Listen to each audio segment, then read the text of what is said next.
Hello, Father Larry for chapter 17 of the Screwtape Letters. This one's dealing with gluttony.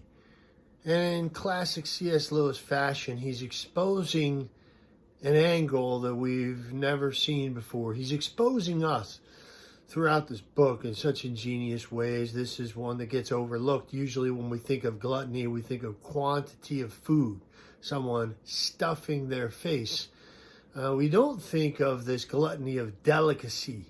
So this, he says, is even worse. Or Screwtape explains to Wormwood that this work that Glubose has done on the patient's mother is extraordinary, is a model demon craft in that he's gotten her to fall in unwittingly to a sin of gluttony, totally unbeknownst to her. As a matter of fact, she could be patting herself on the back to beat the band, thinking of how restrained she is and moderate at the table and all of this. When really it's a subtle form of gluttony that's even worse because of its hidden nature and because of the pride that can slip in. And so anyway, I think this is a fascinating chapter. So let's see here. Gluttony of delicacy. She never recognizes as gluttony her determination to get what she wants, however troublesome it may be to others. Boy, I can relate to this, having been a waiter at 5 different restaurants. I was even thinking of a customer, that we all dreaded, that this guy would sit in our station. And because he was just cranky and a pain in the rear. He never was satisfied with the salad bar, with the coffee. He would always complain about the coffee. I remember him chewing me out over coffee that had been sitting too long, that he wanted a fresh cup of coffee. And then he even showed me, like, pouring the cream into the coffee, it shouldn't just sink to the bottom. Actually, I think about that all the time. If coffee's been sitting around for a long time and you pour cream into it, it sinks to the bottom. Whereas when it's a fresh cup of coffee, you see it like kind of, anyway, I remember that little tutorial he gave me at his table, but he was PO'd. So, not that he was wrong about that. We were probably serving him a crappy cup of coffee. But it was just every time. It was the exactness of which he wanted that cup of coffee that it was tinged with this kind of gluttony of delicacy. We're busy waiters, and, you got this harried waitress, he makes mention of here. And it's some overworked waitress. So yeah, the daily disappointment and not getting what you want. This all I want state of mind. All I want is a properly toasted piece of bread and a proper cup of tea. All right, so anyway, this is really great. He's just a master of human nature, old C.S. Lewis, boy. He exposes us, hits us where we live. Here's another example of it. So we got to talk about gluttony a little bit here.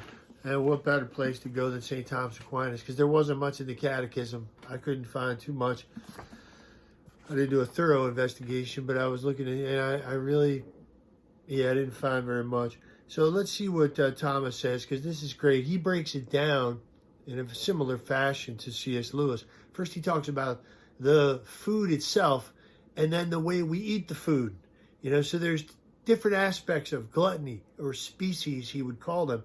Gluttony denotes inordinate concupiscence in eating.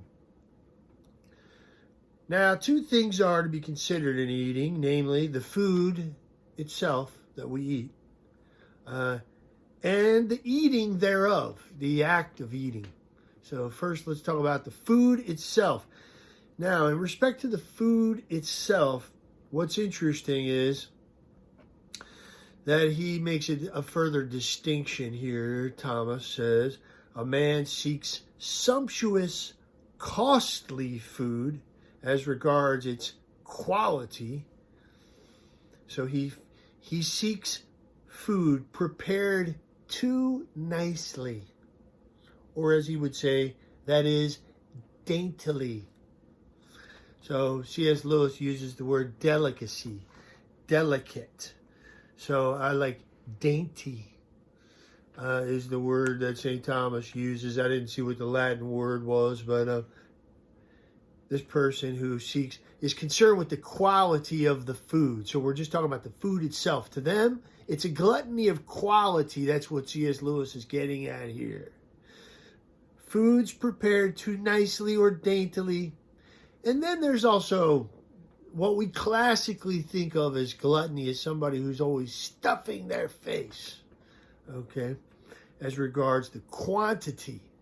So there's two different ways, and this is why I love Lewis, because, we don't think about the quality. But that's a form of gluttony. What Lewis is teaching is straight out of the Summa Theologica. Then there's the way we eat. St. Thomas says is a second form of, or species. We can eat too hastily, or the way we eat greedily, in a greedily fashion.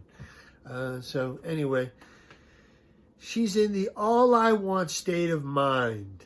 Her properly, a proper this and a proper that, and I just want this to be done properly. This daintiness or delicate sensibilities, her properly conceals an insatiable demand for the exact and almost impossible palatable pleasures which she imagines she remembers from the past. But I love Lewis. He just exposes us all over the place. He says, yeah, but she remembers from her past when there were proper servants in the house and when everything was done properly. But really, that's just her own imagination. It's just that back then she didn't have such delicate sensibilities.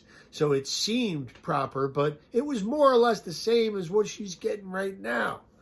I love it. Lewis doesn't let us get away with anything. Brilliant. So this daily disappointment produces daily ill temper. Cooks give notice and friendships are cooled. Friendships are cooled. You go out to lunch with somebody like that, it gets so irritating. I know somebody in particular that it's just, I won't mention who, but it's somebody that I go out to eat with sometimes, and I dread it when it comes time for the waitress or the waiter to come over, because they are such a pain in the neck about ordering. They have to ask 1,000 questions. As somebody who was a waiter, I'm irritated even more because, I just know what the waiter's experiencing, or the waitress standing there listening to this person's questions. And they can't make up their mind. It's just a freaking disaster, this person, when they go to order. I know it's coming, and it happens every time, and I just can put my head down, try to distract myself. So I know the ordeal we're about to go through and the drama. But anyway, mere excess in food, this is interesting what Lewis says here, is that mere excess of food, in other words, the gluttony that takes the form of quantity of food, mere excess in food, is much less valuable, Screwtape says, than this delicate appetite, the quality of the food. Quantity is not as bad as quality. Wow, according to Uncle Screwtape here, from a demonic perspective, they can use that to spawn all sorts of other annoyances and cool friendships, and cause waiters and waitresses to flee from them. It's a more advanced. There's more pride than just simple quantity. Somebody stuffing their face.